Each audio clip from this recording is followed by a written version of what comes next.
है? अच्छा यहाँ भी है और वहाँ नेपाल खजाना पे घर है। नेपाल खजाना पे घर है? खजाना खजाना खजाना हाँ, अभी रोजगारी इंडिया में है? यहाँ पे नानी के घर पे रहते हैं। नानी के घर में रहते हो? अच्छा आप लोग का ये रोज का कितना होता है इधर आमदनी? इधर का आमदनी कितना होता है? इंडियन 1500।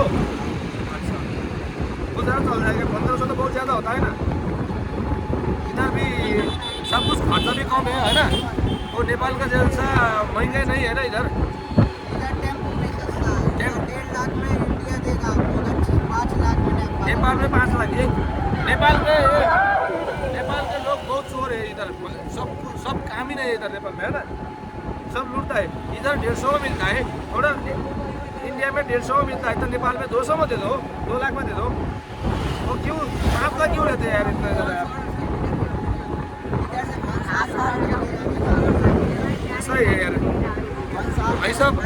आज गाई सर हामी आज इन्डियाको नौतुना होइन, नौतुना के जाँदा नौतुना गाई सर आज हामी नेपालबाट घरमा आएको हो इन्डिया नौतुना जाँदैछौँ। आज हाम्रो अरू भाइसँग एकदम कुराकानी राम्रो भयो होइन। भाइको घर चाहिँ नेपालै रहेछ, जन्मेको नेपाल रहेछ होइन। अनि अहिले चाहिँ हामी टक्क जन्मेको नेपाल भने भाइ चाहिँ अहिले इन्डियामा चाहिँ रोजगारी गर्नुहुन्छ, अटो चलाउनु हुँदैछ होइन। अटो चलाउनु एकदम रमाइलो लागेको। भाइले टक्क बिदा गरिदिन्छ एउटा आउनुहोस् भन्नुभयो, हामी घुमाएर ल्याइदिन्छु भन्नुभयो। अनि त्यो काका हामी हाम्रो अब यहाँ स्कुलका 10जना भाइ बहिनीहरू हुनुहुन्छ होइन, 10जनासम्म भाइ बहिनीहरू होइन सबैजना होइन। अनि टक्क घुम्न आएको एकदम रमाइलो भइरहेको छ। भाइले चाहिँ कुरा चाहिँ मिठो गर्यो। नेपालमा रोजगारी छैन क्या, खास वास्तवमा भन्ने हो भने रोजगारीहरू केही छैन होइन। समस्या छ कि मान्छेलाई अब म नेपालमा जन्मिएर अब गाडी चलाउँछु होइन, तर छैन कि रोजगारी। आउनुपर्छ, अर्को देशमा काम गर्नुपर्छ होइन। यो चाहिँ सरकारको अलिक ध्यान आकर्षण गर्नुपर्ने भयो कि हामीले। किन भन्दाखेरि सरकार अलिक मजबुत भइदियो भने, राम्रो भइदियो भने एकदम राम्रो हुन्छ कि। अहिले हामी इन्डियामा छिर्नलाई कति गाह्रो छ कि। हामीलाई आइडी पाइरहेछ होइन, लाइसेन्स पाउँछ, आइडी पाउँछ, तर हाम्रो नेपाल सरकारले के गर्छ भन्दाखेरि आइडी पनि छैन। खोइ आइडी एउटा केही छैन क्या, चेकिङ पनि होइन।